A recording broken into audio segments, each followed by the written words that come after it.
करं प्रसन्नं ज्ञानस्वरूपं निष्बोधरूपं योगीन्द्रमीड्यं भवरोगवेद्यं श्रीमद्गुरुं नित्यमेव नमामि। देशं दृश्यमानं नगरीतल्यं निजान्तर्गते पश्यनाथमं बहिर्बोधिभूतं यथा निद्रया साक्षात्कृते प्रमोदसमये सात्मान् मेवाद्यं तस्मै श्रीगुरुमूर्तये नमिदं दक्षिणां वन्दं गुरुपदकञ्जकृपासिन्धुनररूपहरे महामहोत्तमकुञ्ज जासुवचन रविकर्णकर मेरा मुझ में कुछ नहीं, जो कुछ है सब तो तेरा, तुझको सौंपते क्या लागेगा मोर। प्रेम से बोलिए श्री सद्गुरु महाराज की। सत्संग में उपस्थित सज्जन वृंद, माताएं तथा बहनें,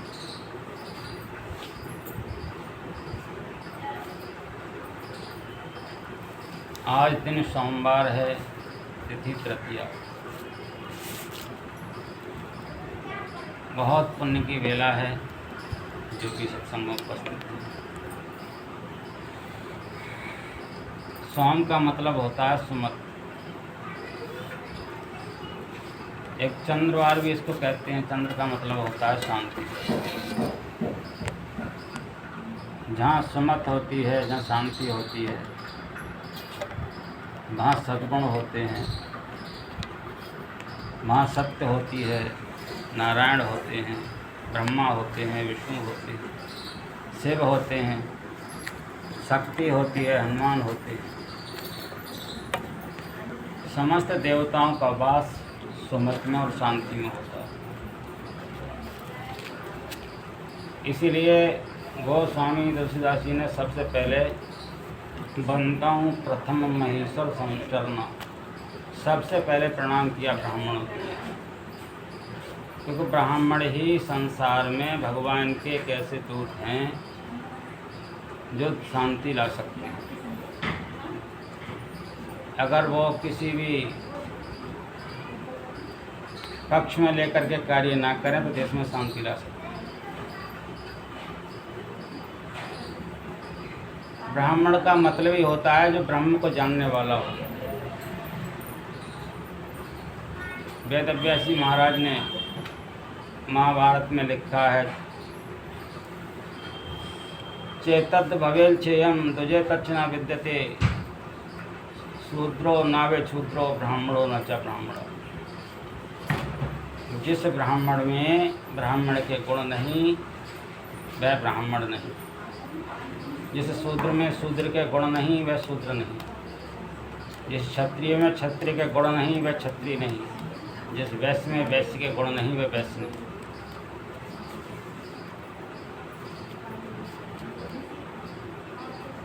ब्राह्मण का मतलब है कि जनेऊ को साधना, 9 तारों का विशेष अध्ययन करना और 3 तारों का विलक्षण रूप से अध्ययन करना और सुख मन में स्थित होना। ब्राह्मण वही जो ब्रह्म को चिन्हे, जो ब्रह्म की पहचान करे।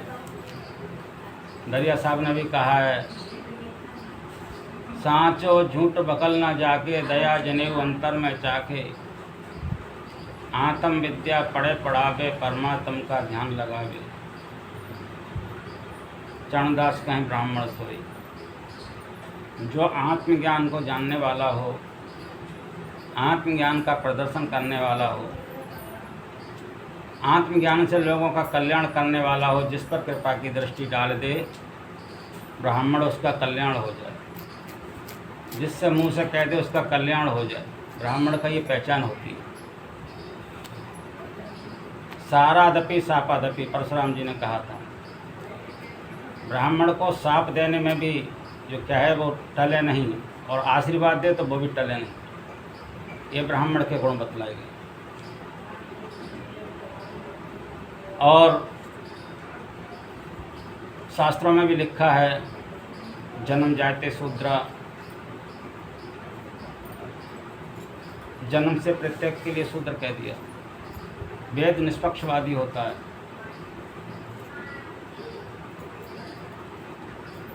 कर्मकांड से विप्रा, जो कर्मकांड की विधान को अच्छी प्रकार से जानता है, वो विप्र कहलाने का अधिकारी है। विप्र को कहते हैं विद प्रपंचायत विप्रहा, जिसके अंदर किसी भी प्रकार का प्रपंच ना रहे, जो दूसरों के कल्याण के लिए कर्म करने के लिए दूसरे घर पर जाए, यजमान के यहाँ पर, और उसका मंगल कार्य करके लौटे, जिससे उसको शांति प्राप्त हो। ऐसा कर्मकांड काम करे तो उसको विप्र कहा जाएगा। उसी को पुरोहित भी कहते हैं। पूर्व अग्रहितम इत पुरोहिता, जिस खानदान में, जिस परिवार में, जिस यजमान के यहाँ जाए, उसके खानदान का पूरा हित करके दिखला दे, अपने आशीर्वाद से, अपने चरणों की कृपा से, अपने मंत्रों से। इत पुरोहिता, उसको पुरोहित कहते हैं। ये शास्त्रों के वचन है, मैं अपनी तरफ से कुछ भी नहीं बोल रहा हूँ।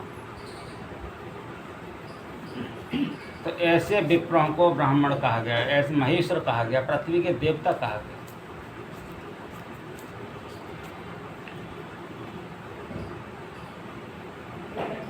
गोस्वामी तुलसीदास जी ने कई जगह ब्राह्मणों की पूजा का वर्णन किया है। भगवान राम ने भी कहा एक बार, जब युद्ध हो रहा था राम रावण में, तो उनको देख करके विकल हो गए थे विभीषण जी महाराज, और राम के चरणों में बैठ करके, ब्राह्मण वंश के थे लेकिन वो क्षत्रिय वंश के थे, फिर भी वो भगवान का सम्मान देते हुए उनके चरणों में बैठ करके निवेदन किया, प्रभु आप जिससे लड़ने के लिए जा रहे हैं, आपके पास क्या है? न अस्त्र है, न शस्त्र है रावण के सामने, न कवच है, न रथ है, न सारथी है, कैसे आप पार पाओगे? देख ले भगवान राम को कितना बड़ा विश्वास है। भगवान राम कहने लगे, आप क्यों परेशान होते हो विभीषण जी? मेरे पास वो कवच है जो रावण के पास नहीं है, मेरे पास वो ढाल है, वो तलवार है जो रावण के पास नहीं है, मेरे पास वो रथ है जो रावण के पास नहीं है, मेरे पास वो घोड़े हैं जो रावण के पास नहीं है, सब मेरे पास रावण से अच्छा है। बोले प्रभु आप नंगे पैर हैं, वो रथ में हैं। बोले मैं तुमको दिख रहा हूँ नंगे पैर, लेकिन मैं नंगे पैर नहीं। फिर आपका ये दिखलाई क्यों नहीं दे रहा है?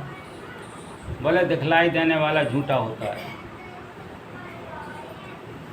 जो दिखलाई देता है वो झूठा होता है, जो अंतर में उसका अध्ययन करके रखता है वो सत्य होता है। बोले आपके पास ऐसा क्या है? बोले कवच अवेद विप्र कर पूजा, जायसम विजय उपाय न दूजा। मेरे पास कवच है ऐसा, मैंने विप्रों की पूजा की है, मैंने विद्वानों की पूजा की है, मैंने ब्राह्मणों की पूजा की है। ऐसा कवच है कि उनका दिया हुआ आशीर्वाद कभी भी मिट नहीं सकता। और मैंने गुरु का पूजन किया। गुरु के पूजन में छल है तो कुछ फल नहीं मिलेगा, विप्रों के पूजन में छल है तो कोई फल नहीं मिलेगा। विप्रों की बाणी से देवताओं का कल्याण होता है। विप्रों की बाणी सुनने के लिए देवता लोग आसन पर आकर के विराजमान होते हैं। एक बार समर्थ गुरु रामदास जी महाराज सत्संग कर रहे थे, और सत्संग में उन्होंने कहा थोड़ा दूर हट के बैठिए, कुछ ऐसे लोग हैं जो आएंगे, उनके बीच जगह चाहिए। जगह थोड़ी सी आगे खाली करा दी गई और सत्संग चल रहा था। हमारे पास तो सब चिपट के बैठते हैं, जगह होता भी। यहाँ भी हनुमान जी महाराज आते हैं, भगवान शिव भी आते हैं, मैंने उनका क्यों सबसे पहले नाम किया? जब मैंने उनको देख लिया इसलिए कहा कि शिव का मतलब क्या है, चंद्र का मतलब क्या है।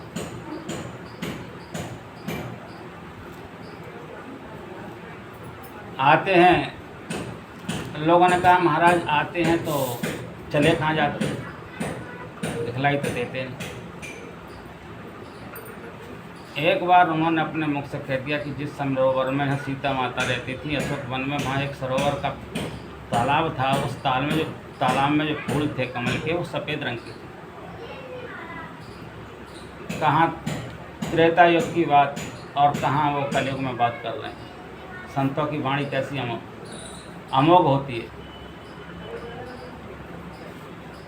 एक बार कहा, 2 बार कहा, 3री बार में हनुमान जी पर नहीं रहा गया। बोले कैसे संत हो तुम, झूठ बोलते।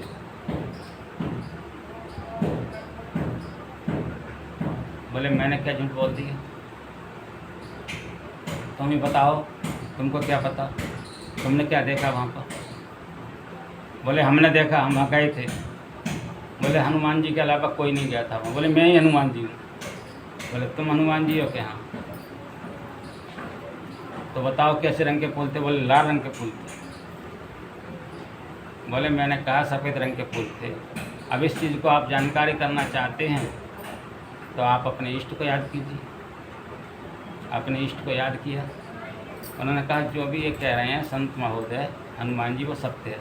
बोले महाराज मैंने इतनी नज़दीकी से देखा है, मैंने उसमें पानी पिया है। ये संत तो वहाँ थे भी नहीं, इनकी बात को आपने सत्य कह दिया, मेरी बात को ठुकरा दिया। बोले सीता माता को बुलाओ। सीता माता उपस्थित हुई उसी सत्संग। उन्होंने कहा कैसे फूल थे बताओ माता, प्रणाम करके। बोले सफ़ेद रंग के फूल।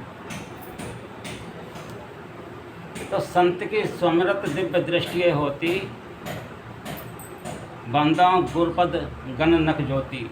जो गुरु के चरणों के, ब्राह्मणों के चरणों की सही तरह से वंदना करते हैं,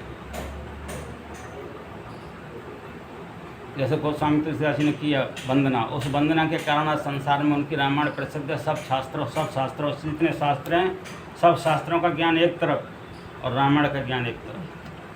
सब वेदों का ज्ञान एक तरफ और रामायण का ज्ञान एक तरफ। इसलिए भगवान शिव को इस पर लिखना पड़ गया कि सत्यम शिवम सुंदरम।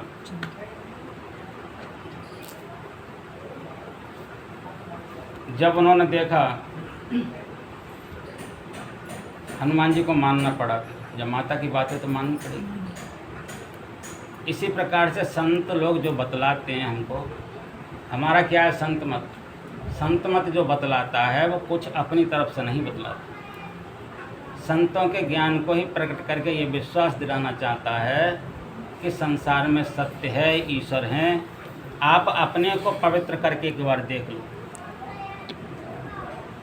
किसी भी प्रकार से एक बार पवित्र करके जब अपने को देख लोगे तो पवित्र आत्मा ही पवित्रता को प्राप्त कर सकती है। परमात्मा कोई अपवित्र चीज़ तो है नहीं। परमात्मा तो इतनी पवित्र चीज़ है कि जो नख होता है पैरों का, जिसको काट करके फेंक दिया जाता है, उस नख से गंगा जी का प्राकट हुआ और उस गंगा के स्नान करने से लोगों का पाप धुल जाता है। जबकि निकृष्ट अंग है पैरों का जो नख है, उससे गंगा जी का प्रादुर्भाव। और जब गंगा जी इतनी पवित्र हो गई तो आप बताइए कि परमात्मा कितने पवित्र होंगे। उन परमात्मा को प्राप्त करने के लिए आपको कितनी पवित्रता चाहिए। एक बार तकिया जो लग जाए, उस तकिए को इस तरह से रखो जो कोई उस पर बैठ ना जाए, पैर ना लगाए, हाथ ना लगाए। क्योंकि सिर के नीचे तकिया भी अगर गंदा हो जाता है दूसरे के हाथ से, दूसरे के कीटाणुओं से, तो बुद्धि को मलिन कर देता है। जिस बाथरूम में आप जाओ उसको इतना साफ स्वच्छ रखो तो उसकी बदबू तुम्हारे मुंह तक ना आए। इतनी पवित्रता बनाकर चलो। जब किसी तरह से बाथरूम जाते हो, पेशाब लगती है, पेशाब करने जाते हो, उसको भी तुरंत इस तरह से साफ करो, उसका अंग पर कहीं भी उसका मल हमारे शरीर पर, कपड़ों पर न स्पर्श हो जाए। ब्राह्मणों का ये लक्षण थे पहले। अब तो ब्राह्मण लघुशंका करके भी हाथ नहीं धोते हैं और अपने को ब्राह्मण भी कहते हैं। तो इतना जब अपने को पवित्र कर लेंगे, इतना पवित्र होने के बाद में जब देखेंगे, तब गोस्वामी तुलसीदास जी को भी जैसे महेश्वर वंदना की है उन्होंने, महेश्वर चरना पृथ्वी लोक के ब्राह्मणों की वंदना की है, ऐसे समस्त देवी देवता आपकी वंदना करने लगे। जब ये सब पवित्रता आपके अंदर आ जाएगी तो आपको अपने आंगन में ही समस्त देवी देवता के दर्शन होते दिखलाई देंगे। पृथ्वी पर स्वर्ग आ जाता है लौट कर, जहाँ पवित्र आत्मा होती है। और जहाँ निकृष्ट आत्मा होती है तो घर में कलह पैदा हो जाती है और पाप आ जाता है, उतर कर शनिचर आ जाता है। बाप बेटे में नहीं बनती, सास बहू में नहीं बनती, वो एक दूसरे की बुराई करता है, वो एक दूसरे की बुराई करता है। ये केवल अपवित्रता का ही कारण है। एक चौपाई का अर्थ मुझे करने में टाइम लग जाता है, पूरी रामायण का अर्थ तो करना बहुत पड़ेगा। सब महर्षि में ही परमहंस महाराज की कृपा है, सदगुरु परम पूज्य स्वामी व्यासानंद जी महाराज की कृपा है। मैं तो अपने आप से पहले ही बोल देता हूँ कि मेरा मुझ में कुछ नहीं है प्रभु, जो कुछ आप सुनाने जा रहे हो। अंतर में जब आकर के मुझसे कह देते हैं कि मैं बोल रहा हूँ तब शुरू करता हूँ। मैं कहता हूँ कि मुझे तुम्हारी आवाज़ सुनाई दे तब मैं बोलूँगा, मैं विश्वास नहीं करूँगा। जब मैं सुन लेता हूँ कि हाँ गुरु महाराज की वाणी मुझे सुनाई दे रही है, तब मैं आगे के लिए बोलना शुरू करूँगा। तो मैं चाहता हूँ जो हमारे सत्संगी हों वो पहले तो विप्र बने, ध्वज बने, फिर ब्राह्मण बने। एकदम ब्राह्मण नहीं बन सकते कि जन्म जाते शूद्र। प्रत्येक आदमी जो हमारे शरीर के 4 अंग बनाए गए, यजुर्वेद में लिखा हुआ है ब्राह्मणो मुखासीत। बोलना मंत्र भैया कौन सा है? ब्राह्मणो श्यामो घमासीद बाहु राजन्याः कृताः ऊरुतादसिया जदवैस्याः पदव्याभूषूदरो अजायत। ये मंत्र है। तो सबसे पहले अपने मुख को पवित्र करें। ब्राह्मण का जन्म हुआ मुख से, और ब्राह्मण का मुख जो है वो बतलाया गया अग्नि रूप, क्योंकि ब्राह्मण के मुख में इस प्रकार की तपोबल की अग्नि होती है जो जिसका कुछ खा लेता है। वेद कह रहा है, मैं नहीं कह रहा हूँ। वो खाते ही उसके पापों को खा लेता है। एक कड़वी अगर किसी का ब्राह्मण मुंह में देता है, उस कड़ के साथ में उसके पापों को चबा जाता है। ये वेद कह रहा है, वेद का वचन। और ऐसे ब्राह्मण का घर में आना कितना शुभ माना गया है। और वो कितने को अपने को तपाता है। अग्नि का और ब्राह्मण का भगवान के मुख से जन्म हुआ, ब्राह्मणों मुखमासी। तो जन्म जाते शूद्र, पहले तो शूद्र होता है, पैदा होता है, क्योंकि ये मुख बता दिया ब्राह्मणों का, सीना बता दिया क्षत्रियों का, पेट बता दिया वैश्य का, और नाभि के नीचे का अंग बतला दिया शूद्र का। और अब यहाँ गौंग शूद्र, पैरों के लिए बतला दिया शूद्र। अब शूद्र भी किसको कहा गया है संतों की बाड़ी में? शूद्र वही जो शुद्र है, छाण दे परोपकारी, यानी दूसरों का प्रति अहित ना करे। शूद्र का मतलब क्या है? जब गंगा जी कोई मंदिर में जाता है तो कीच लगा कर पैरों पर जाएगा? नहीं जाएगा, नहीं, धो करके जाएगा। तो शुद्ध रहेगा वह शूद्र है। जब तक तो शूद्र की भी उसे उपाधि देना असंभव है, जब तक वो उसके पैर शुद्ध नहीं है। वेद परोक्षवादी होता है, किसी का अहित नहीं करता। तो जब तक हमारा पैर पवित्र नहीं होगा तब तक हम मंदिर में नहीं जा सकते, और जब तक हमारा पैर पवित्र नहीं होगा तब तक हम किसी संत की शरण में भी नहीं जा सकते, और जब तक हमारा पैर पवित्र नहीं होगा तब तक हम किसी सत्संग में या भागवत में भी नहीं उपस्थित हो सकते। दुनिया के कर्म में रात और दिन लगे रहेंगे लेकिन नहीं हो पाएंगे। सबसे पहले पैर पवित्र चाहिए। तो पैर पवित्र के लिए भगवान की प्रार्थना करनी पड़ती है, ईश्वर का ध्यान करना पड़ता है, गुरु महाराज का चिंतन करना पड़ता है।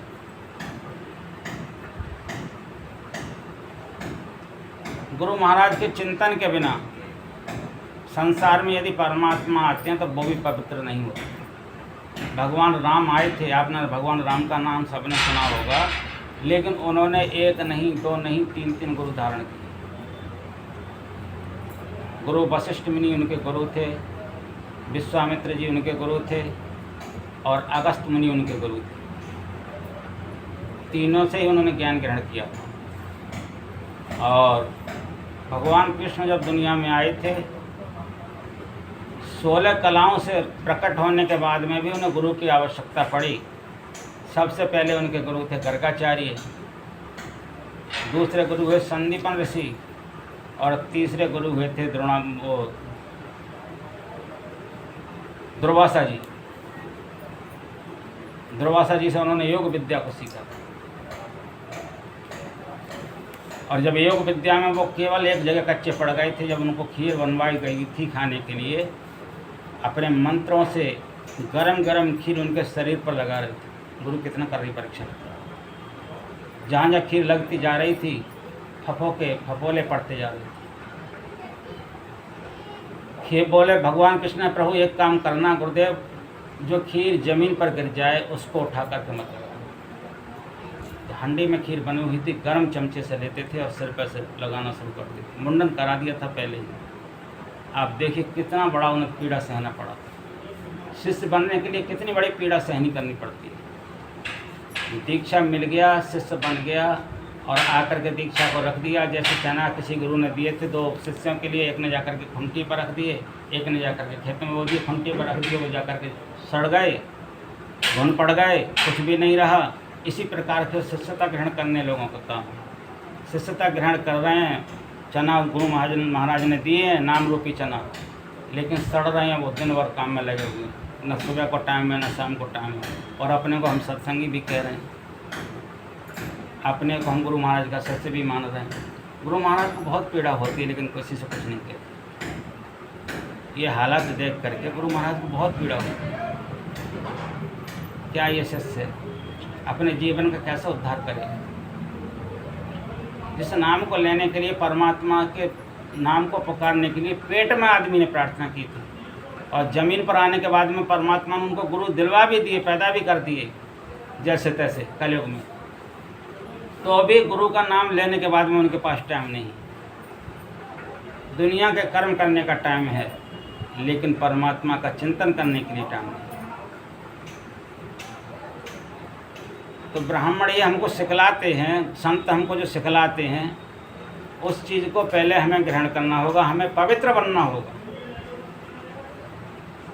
अंदर की इंद्रियां हैं कुछ बाहर की इंद्रियां हैं, कुछ चित्त है, बुद्धि है, मन है, अहंकार है। इन सबको भी हमें पवित्र करना होगा, लेकिन एकदम का काम नहीं है ये। एकदम का काम करने से नहीं हो पाएगा। बहुत ये अंदर का ज्ञान है जो मैं आपको बोल रहा हूँ, केवल एक ही चौपाई पर बोल रहा हूँ। ज्ञान अंदर से पैदा होता है। पढ़ा लिखा ज्ञान आदमी भूल जाता है। पढ़ा लिखा तो जो पढ़ करके आएगा, जब तक सत्संग में आकर के बैठेगा और आधा बोलेगा, आधा भूल जाएगा। लेकिन अंदर की ज्योति जब स्फुटित होती है तो ज्ञान अपने आप प्रकट होता है। तो जब तक हम अपने को पवित्र नहीं कर लेंगे, तब तक हमारा भजन नहीं बनेगा। कितना ही भजन करते रहो, जब भजन नहीं बनेगा तो क्या मिलेगा? अपने आप ही लगा लो। जब हम किसी के यहाँ मजदूरी करने जाएं और मजदूरी हमारी बने ही नहीं, शाम तक उसके यहाँ ऐसे बैठे रहें, चले आएँ, या वो हमको बैठाल करके भेज दे, बोले आज कोई काम नहीं कल लाना, तो क्या कुछ उसकी हमें पैसे मिल जाएंगे?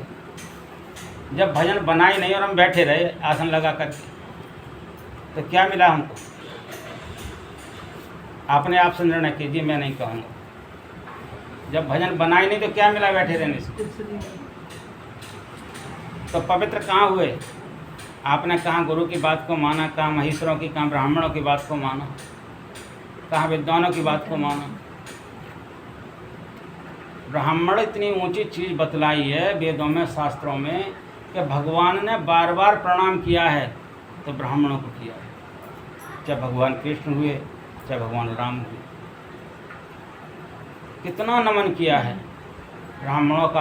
आप भगवान से शिक्षा लीजिए।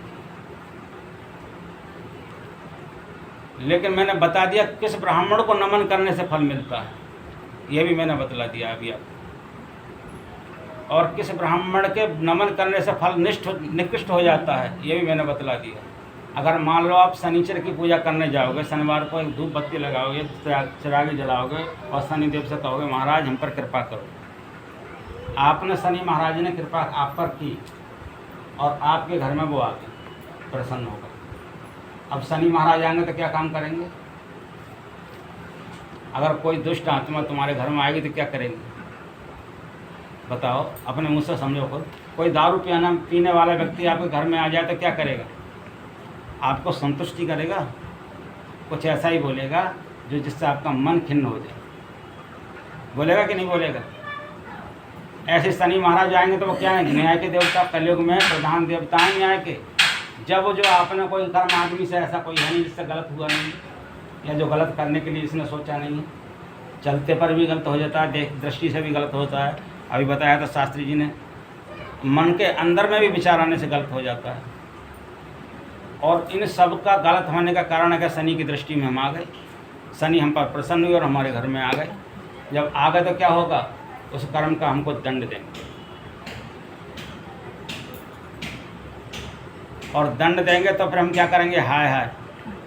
भगवान शिव पे भी एक बार शनिचर चले गए थे, उनकी कमियों को देख करके भगवान शिव को भी ऐसा करना पड़ा कि नंदीश्वर को तो जंगल में छोड़ दिया और माँ पार्वती को अपने मैके भेज दिया, और स्वयं बैठ गए थे अपने इष्ट का ध्यान करने के लिए। तब शनि की मार से बचे थे।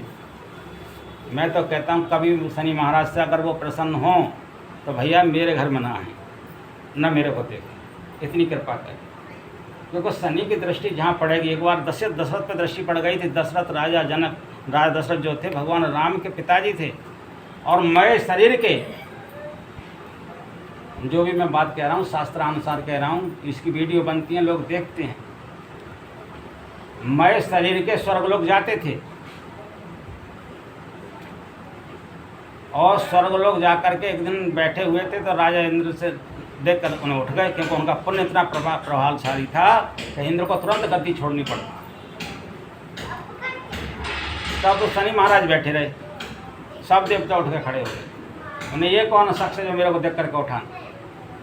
बोले महाराज यही मत पूछो, इनको ऐसे ठीक है देते इसी हालत में। बोले नहीं, इनको खड़ा करो। अरे महाराज इनको बैठा रहने दो, इनका खड़ा होना भी अच्छा नहीं है। बोले नहीं, इनसे कहो ये मेरी तरफ देखें।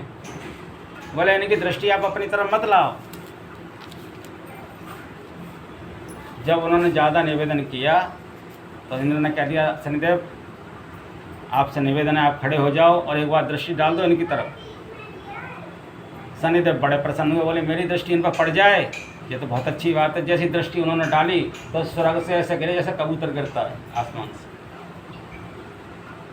उस समय में जटायु ने अपने कंधों पर उनको ले लिया था और उनके प्राण पखेरु बचाए थे, ला करके अयोध्या में उनको छोड़ा। और अयोध्या में छोड़ा, गुरु वशिष्ठ ने अपने वेद मंत्रों के द्वारा उन्हें सचेत किया और कहा महाराज मैंने इतना योग आपको सिखलाया, फिर भी आप जाकर के शनि से टकरा गए।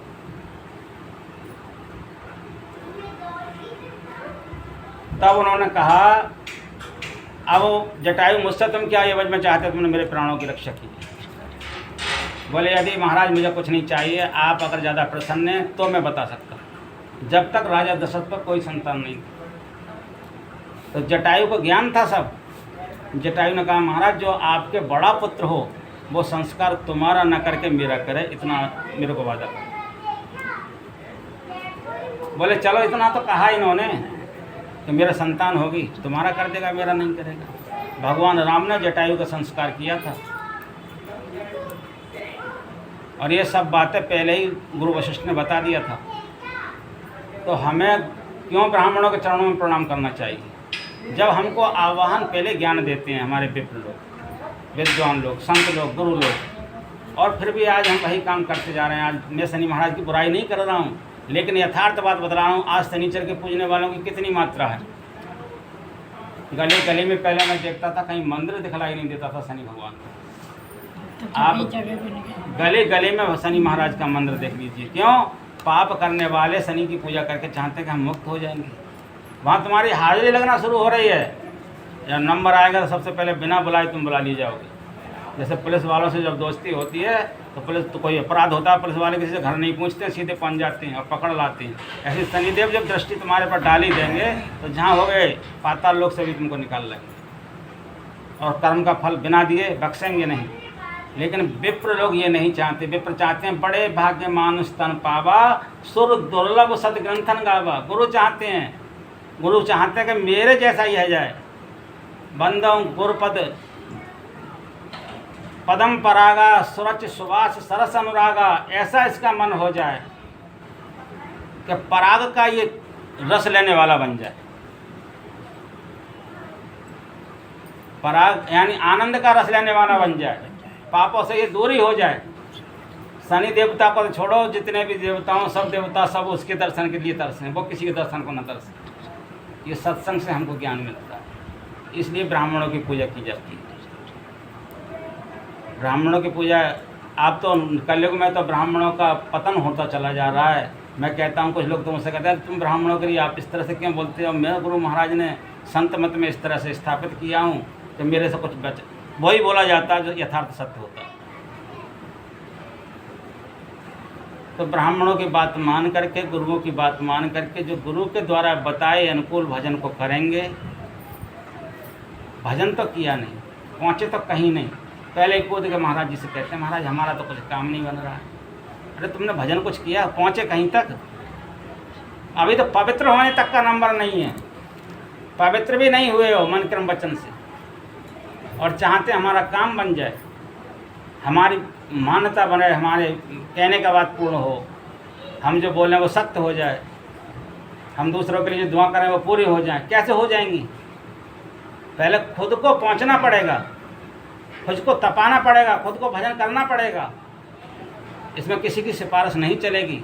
गुरु महाराज तो अंतर्दृष्टि में बैठ करके, अंतर की तय में गुरु हैं, जो नज़र आते नहीं, अंतर में बैठ करके सब तुम्हारा ब्यौरा ले रहे हैं कि आप क्या कर रहे हैं। अंतर में गुरु महाराज बैठे हुए हैं, कहीं बाहर जाने की जरूरत नहीं है। निज तन में खोज सज्जन बाहर न खोजना, अपने ही घट में हर हैं अपने में खोजना। दो नैन नजर जोड़ के एक नोक बना के, अंतर में देख सुन सुन अंतर में खोजना। तेरे द्वार तक के सीधे सुरत को खींचला, अनहद धनों को सुन सुन चढ़ चढ़ के खोजना। बजती हैं 5 नौबतें, सुन एक एक को, 5 प्रकार की हमारे अंदर ध्वनि होती है। बजती हैं 5 नौबतें, सुन एक एक को, प्रत्येक पे चढ़ जाए कि निज नहा खोजना। पंचम बजे दिन धुन घर से, जहाँ आप विराजें, गुरु की कृपा से मैं ही तब पहुँच खोजना। कितना स्पष्ट कर दिया गुरु महाराज। आज हम केवल परंपरागत कार्यों में सोच रहे हैं कि हम गुरु महाराज को प्रसन्न कर लें, गुरु महाराज हमारे हो जाए, हम गुरु महाराज के हो जाए। बाहर की सेवा एक अलग चीज़ है, लेकिन कृपा एक अलग चीज़ है। कृपा जब बरसती है, जब कृपा के पात्र आदमी बन जाता है। अर्जुन के साथ रहते रहते भगवान कृष्ण को कितने दिन हो गए थे, लेकिन कृपा नहीं हुई थी। उनको भी नरक का मुंह देखना पड़ा था। और उद्धव तो बहुत अलग रहते थे। उद्धव पर कृपा हुई थी तो भगवान ने कह दिया था जा तू बद्र का आश्रम चला जा, भागवत में लिखा हुआ। और वहाँ मैं तुझे असली दर्शन दूंगा, वहाँ तुझे मैं अपना असली दर्शन दूंगा। बोले महाराज यहाँ साक्षात खड़े हुए, वहाँ असली दर्शन दोगे? बोले वहीं मेरा दर्शन होगा। संतों की शरण में जाकर के जब तक आदमी अपने को नहीं मिटा देता है, गुरु नानक देव ने लिखा है, नानक जिबतियाँ मन रहिए ऐसा योग कमाइए, बाजे बांजो सिंची बाजे तू निर्भव पद पाइए। सतगुर भेटे तब सहसा टूटे। जहाँ सतगुर मिलेंगे तब अंदर का घर ही परिचय पाइए, अंदर में तब तेरे को सब कुछ मिल जाएगा। जब तक तेरे अंदर का अहंकार निकल के बाहर खड़ा नहीं होगा, जब तक तेरे अंदर का छल निकल करके बाहर खड़ा नहीं होगा, जब तक तेरे अंदर का मोहपन निकल के बाहर खड़ा नहीं हो, दुनिया का मोह तेरे को फंसा करके रखेगा और परमात्मा का मोह परमात्मा से मिला करके रखेगा। श्री सद्गुरु महाराज की जय। आज हम सच्चाई को छोड़ करके नाना प्रकार के प्रपंचों में फंस करके अपने को ही दुखी कर रहे हैं। इसलिए संतों की वाणी सुनकर के शांति मिलती है, गुरु महाराज की वाणी सुनकर के शांति मिलती है, विप्रों की वाणी सुनकर के, जिसकी आत्मा ने कुछ प्राप्त कर लिया है, ऐसे मनुष्य के मुंह से जब वाणी निकलती है तो वो तीनों लोकों में शांति देने वाली वाणी होती है। आज का मैं प्रवचन यहीं पर अपना विराम देता हूँ। इतना समझना बहुत बड़ी बात है, केवल एक ही शब्द का मंथन करो कि हम अपने को किसी तरह से पवित्र करें। सास